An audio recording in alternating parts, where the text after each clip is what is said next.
Welcome to episode 151 of Gracefully and Frankly. We're just so glad you're along for the ride. I'm Erin Davis. I'm Lisa Brantz. And what are you doing with your time now that baseball's over, my dear? You mean besides rocking and hugging myself and looking at pictures and video of Ernie Clement? Oh, I love that man. yes. Who doesn't? He's got soulful eyes to begin with. And then he was just so sweet with his tearful message there. And what a team. What a bunch of guys. Just a bunch of great guys. And I know you weren't a huge fan of the Ted Lasso franchise, but this team had Lasso written all over it. Just up against a machine. A machine. Oh. Yeah, and it's just one of those situations where you'd like to see them stick together for years to come. Well, it looks like Bo and Guerrero Jr. might. They want to spend the rest of their career together. And, of course, Bieber has signed. So yes, I said that to Rob. I said, great news. Bieber has signed. He said, you mean the guy who gave up the World Series winning home run? I said, oh, shut up. No, I don't have any memories of that.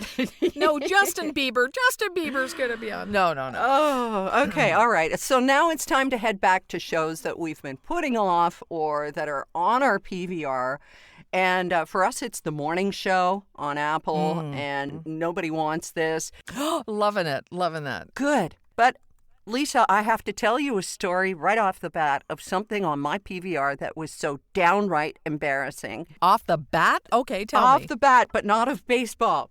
So we were away for about a week and a half in Ontario, and we had a friend come in and stay with the pups. It was just ridiculous. We went on this TMC binge, and so we've got Francis goes to college. Francis joins the military. You know, Francis, the talking mule with Donald O'Connor. I have no idea. But that's not the most embarrassing thing. Here it is. We record John Oliver on HBO last week tonight, every Sunday.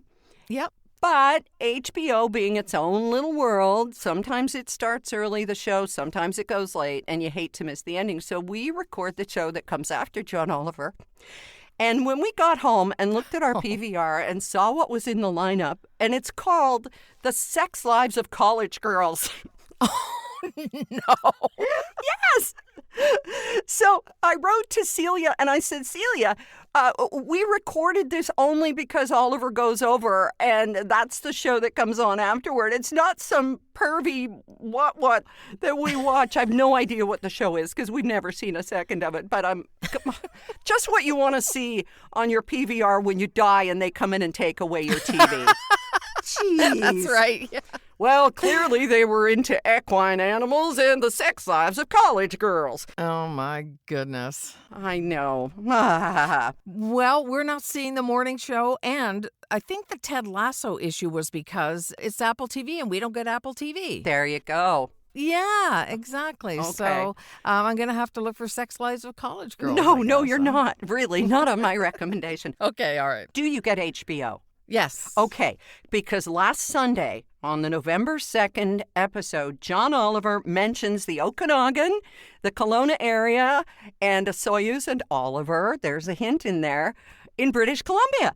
Well, that's wonderful. It's a wine tie-in, and of course, it's fantastic. And so if you have HBO or if you can find it, watch the November 2nd edition because, hey, Canada. And it's really a good diversion and nice promotion for a vintner in the Okanagan. Oh, very nice. I record Last Week Tonight as well, but I don't go back and watch it unless someone says, oh, have you seen Last Week Tonight? So I will go back and watch this one. Yeah, please do. It's really good.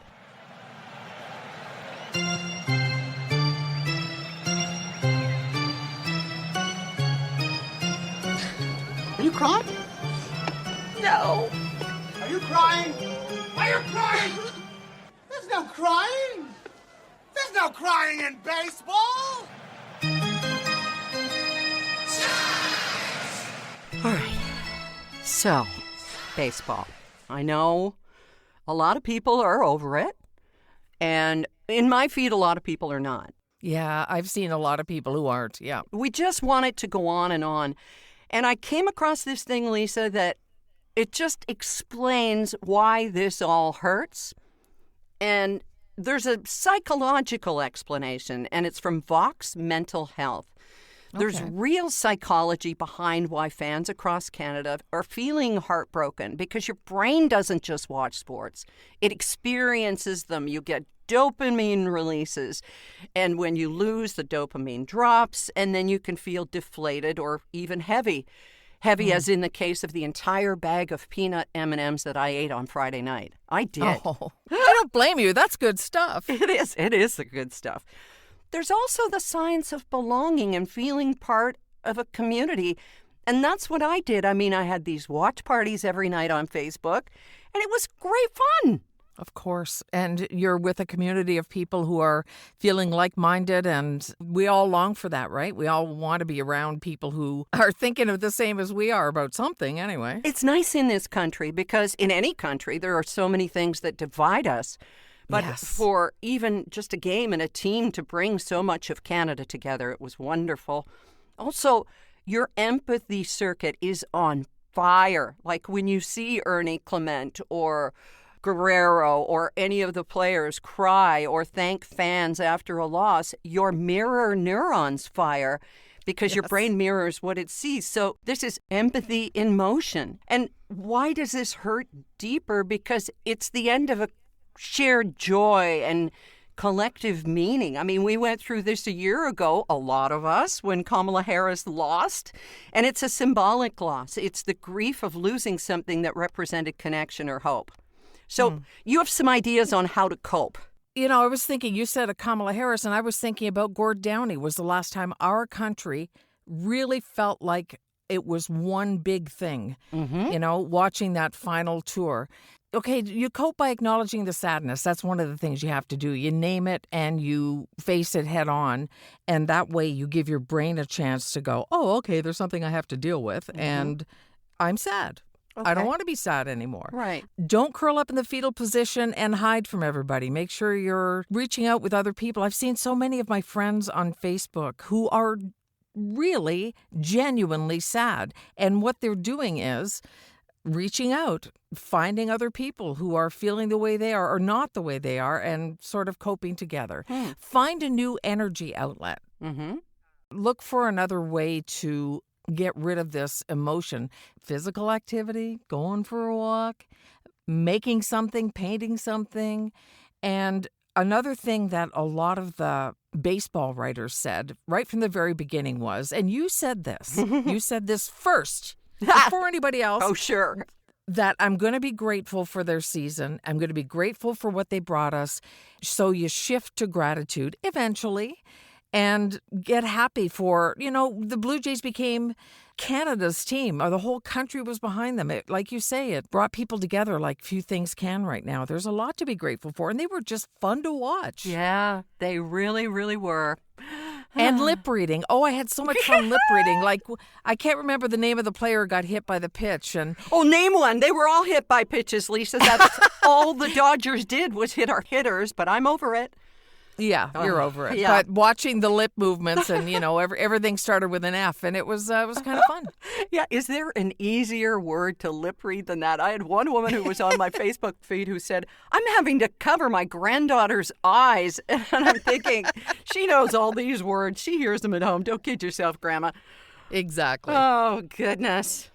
Okay, so on to November, and everyone has their poppies. You know, I got called out for saying something wrong about poppies again this week, Lisa. I can't do no. anything. I remember when we were on the air, I would say, so buy an apple from the Scouts or Girl Guides or whatever. So buy a poppy. And people would be very quick to correct me and say, no, you're not buying them. It's a donation. And I went, yeah, you're right. It is a donation. So in my blog on Monday, when I talked about, you know, the Jays and moving on and making a donation for a poppy, but just be sure to use one of those hacks so you don't lose it, somebody pointed out that she was not really happy with me saying, make sure your poppy doesn't fall off, because that's how the donations come in, is repeated purchases of the poppies. And I'm like, really? Well, I think that's going a little far and a little judgy, because even if I have my poppy on and I see that box, I'm still going to make a donation. Of course. It's not just for the poppy. So, yeah, you'll make a donation. Maybe you feel a little more compelled when you're actually getting a poppy, but I don't think the two are necessarily always tied together. You know what? If you want to put an eraser or an earring back on the back of your poppy so you hang on to it, what is the harm, for goodness sake? I know. And there's nothing worse. I'm sure there are things worse, but to me, being out on a dog walk in Sydney where so many people wear their poppies, and then realizing mine has fallen off or it's on my other coat. And you just, you feel like, put a bag on my head. I'm so ashamed. So, just everybody do your best. Right. Well, they're doing a really good thing here in Port Stanley, and it made national news. I saw on the CBC. Tell everybody. So cool. The town is draped in knitted and crocheted poppies. There's like 15,000 of them, and it was just a bunch of volunteers. One woman went on Facebook, somebody else joined, and they spent months and months making all of these poppies. And so, for example, there's a giant fish, as you probably remember, on the Port Stanley sign in the middle of the village. Mm-hmm. It's got a poppy scarf now. Aww. There are buntings, those half-circle things. They're hanging here and there. The post people that are all over town, they've got scarves on with poppies. It's just poppy, poppy, poppy. Merchants have them on their front doors. It's just absolutely gorgeous just to see the sea of red with the black center, and just all made by volunteers to honor veterans. It's just out of people's hearts. So proud of our village for doing it. No kidding. It sounds like grassroots. It doesn't sound like something somebody said, we are going to do this, unless there's a story behind the story. Well, the woman started a Facebook page and just said, hey, does anybody want to do this thing? And a lot of people joined in. So it's funny because right now there's a big fuss going on about the changing of the name. And I don't want to rile it up further. Changing of the name of one of our events. Meanwhile, there's all this wonderful stuff going on with the poppies, and it's just a bunch of random people who did it together. So it's kind of neat to see that kind of thing happen. I always thought that, for example, the events in town, we didn't volunteer because it just seemed like there were so many people. And now we find out that they're dying for volunteers. So Derek and I are going to volunteer in December for sure at the Christmas thing. Great. Well, I would totally have gotten in on that. I can still do a granny square from years back, and that's all I can do. And I could have made it into little poppies. But what happens to them after November 11th, Lisa? I really don't know. I have no idea if they're taken and shaken and hosed down, but they'll probably be packed away for another year. So they say that they're going to do things for other holidays as well. Do you crochet or knit at all? I haven't done it in so many years. And I was one of those people who couldn't keep it even. I'd pick it up the next time, and I'd have giant stitches, and the next time I might be stressed and it'd be tiny. So that's not my thing. Well, I wish that I'd been crocheting during the World Series like that woman who was making the Blue Jays sweater and just became viral. It was such a cool sweater, and you would see her and little clips of her during the game. Oh, she's got a sleeve on it. And, I'm sure that 18-inning game really helped her. But, I'm so proud of Port Stanley and would love to contribute to that next year. I could make some, and I'll just send them all to you. And depending on how good they are, you can say you made them or some friend of yours who just had her eyes operated on did. I cannot tell a lie. You would get the credit or blame. Okay.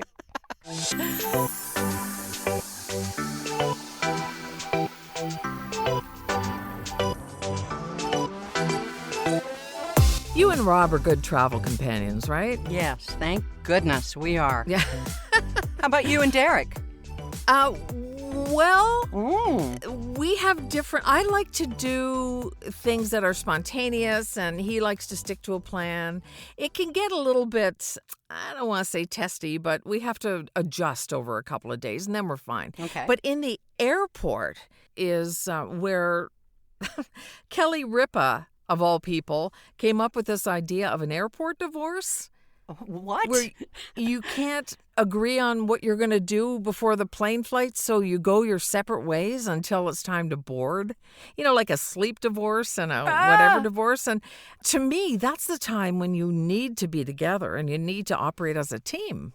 I agree. Like Rob will help find the charging stations, and the cords. And the cubes. And he'll make sure that when they announce our flight, I don't just jump out of the seat and go line up. He will gather up all of the stuff I've left behind, which in our trip next week is going to include 2 dogs in bags. So, Right. yeah, all brains on deck for this. Yeah, and I think that's how it works when one of you has a strength in one way and one in another, and you kind of come together and get through what is never big fun. The airport isn't, unless it's a different airport and it's somewhere exotic and you kind of want to have a peek. When first time we were in the Paris airport or whatever, it was kind of like, oh, okay, I want to have a look here. Mm-hmm. Otherwise, it's just get me through this. Please let me not murder somebody for having their device sound on high. Yes. Or expire from a lack of hydration. Derek's really good at that. He'll go, you look like you could use some water. I'll be right back or whatever. Well, in my case, if I'm not charging devices, which, as you know, is my thing, everything has to be charged, I will go. And he'll just see me leave and know, oh, she's off to get 1,000 steps. In fact, our last trip to Toronto, he had to phone me and say, we're boarding now. So I had to hustle from another gate several away because, Mama's off getting her steps because she's nuts. So I think, okay, airport divorce. But you mentioned sleep divorce. That's a thing, too?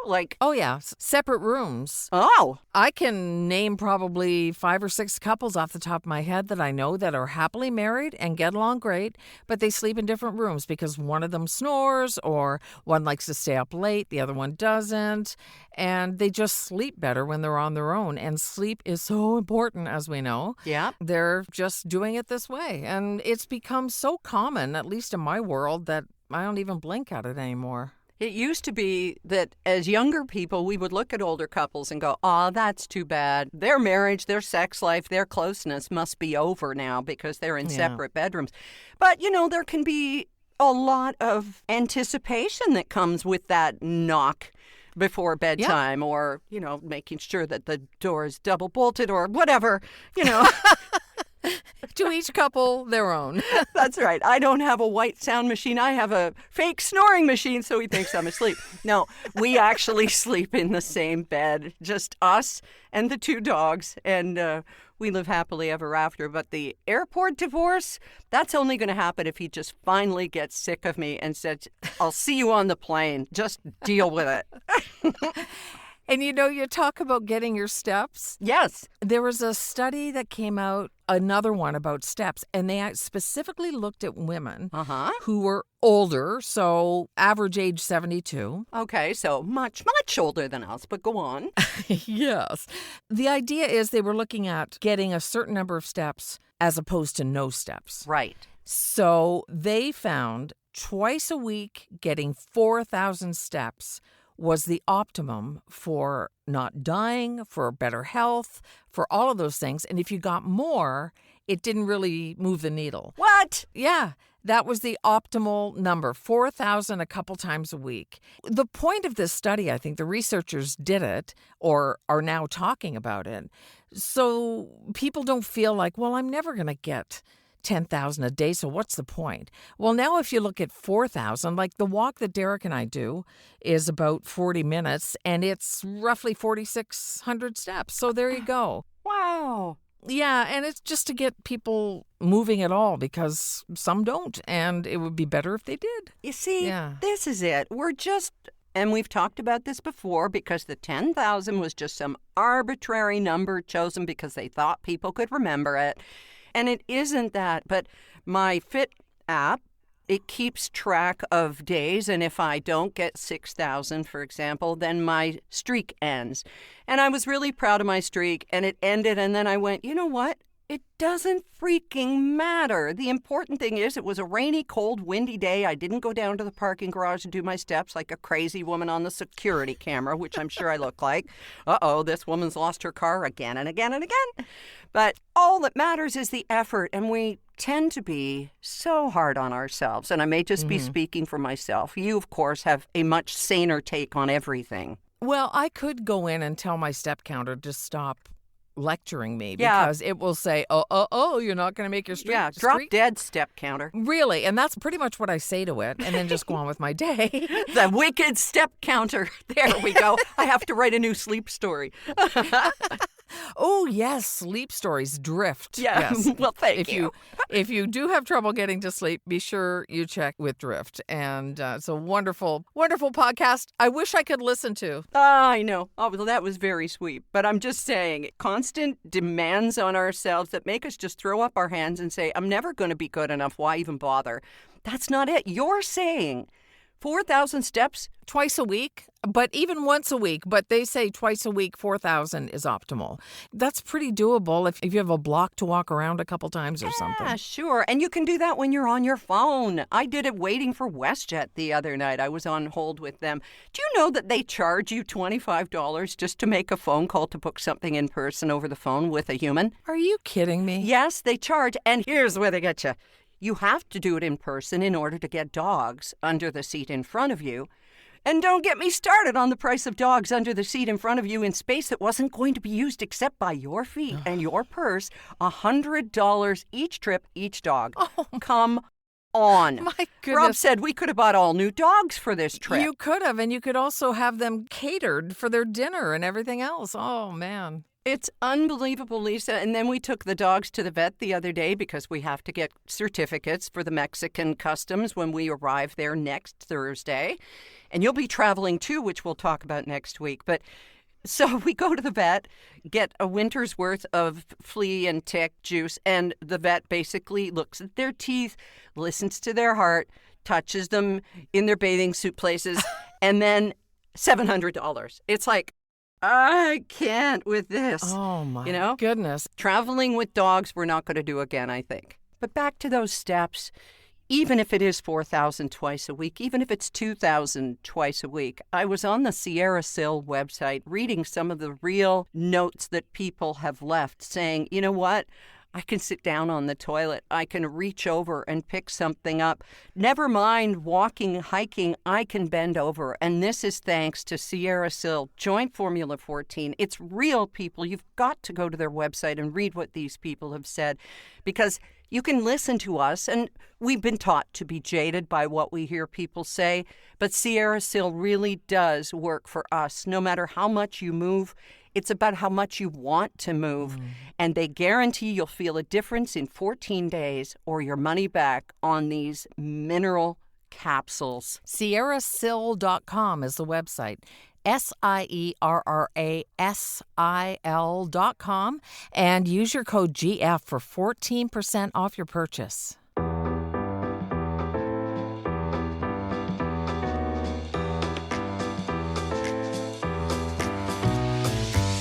Hey, Lisa, breaker, how's that trucker jacket of yours working out these days? Goodness. I wanted an old school, regular, nothing fancy Levi's jacket, and they call it the trucker jacket now. And I'm like, is this the same thing? Is this the right thing? I don't ever remember in the 70s or 80s anyone saying, oh, yeah, you got to get yourself a Levi's trucker jacket. Do you? No, I don't remember that at all. I just remember Jim Knight on the school bus, who always had just the right jean jacket. He was dreaming. Oh, my goodness. Well, the thing finally went on sale half price, and I thought, all right, this is my sign. And I went in, tried it on, and yeah, that's what the regular old Levi's jacket is, the classic that we know. It's called the trucker jacket. And these kids today, Aaron, I tell you, they're looking at me going, oh yeah, it's called a trucker jacket. And I'm like, you are an amoeba. Maybe it's been called a trucker jacket since you were formed a day and a half ago, but where I come from, the planet Old Broad, it was never called a trucker jacket. So anyway, I tried one on, bought it. I saw it. I was with you. It looked great. Yeah. I was on that shopping That's thing, right. and I said, we have got to go and look at this jacket, and label be damned. Exactly. Try it. And it was perfect. And then Derek saw it and he said, well, I don't have one. So then we got him one as well. And we now have Levi's trucker jackets that we will never again call trucker jackets. His and hers. No offense to truckers. Well, no, of course not. Your brother's a trucker. That's right.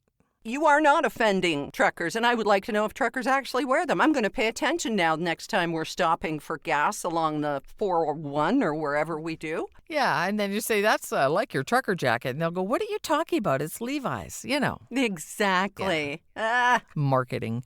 Marketing. Sometimes it works, though. I have to tell you, when I see the Instagram and Facebook posts from Envy Pillow, I stop and watch them because, well, I learned that your Envy Pillow can be rolled up like a little sleeping bag and used on the plane, which I did use on Porter flying home under my butt because new plane or not, those seats are hard. But you're off to Calgary next week. Are you taking your Envy Pillow? Oh, you bet I'm taking it, but I don't roll mine up. I know you can. I leave it out and then I sit on it or put it behind my back, whatever I feel I need at the moment. If I can go back the 2 inches in my seat, then maybe I want it behind my back. Yeah. I do sleep better with it. There's going to be no sleep divorce with me and my Envy Pillow. Let's put it that way. It's an important part of travel, and it's not just for the comfort. It's the mites. Have you ever seen a dust mite magnified a few thousand times? Have you ever seen a mite that gave you quite a fright down by the bay? No, I haven't. You don't want to. Okay.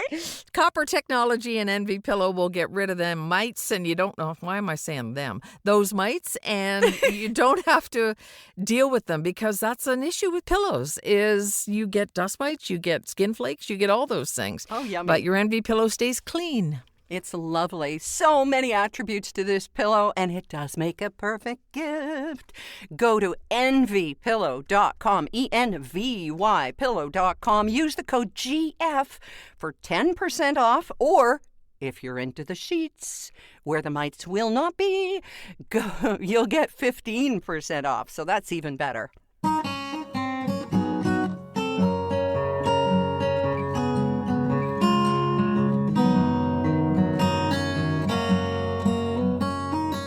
We certainly could not miss This Week in Totally Stupid or Twist. Well, this is a first and a last, I will tell you. Okay. A Kardashian for the second week in a row. We have never, I don't know about you, I've never spoken about a Kardashian before, but we have another one this week, and then that will be it. Just think, if OJ had only been a decent human being, we wouldn't have been subjected to this whole clan. All right. Exactly. Yep. Last week I got it wrong. I named Courtney Kim, and I have to tell you, I was just about over it. But, all right, I'm bracing myself. What is it this time? This time it is Kim. Oh, goody. Yeah, so Kim went on the record and out in social media saying that the moon landing never happened. Now, this is a woman who is studying to become a lawyer and admittedly is using ChatGPT for her research. But anyway, this gives me an opportunity to explain how this conspiracy theory has been going around. Buzz Aldrin gave an interview in a 2015 video, which he's talking to an 8-year-old girl, and she says, why hasn't anybody been to the moon in such a long time?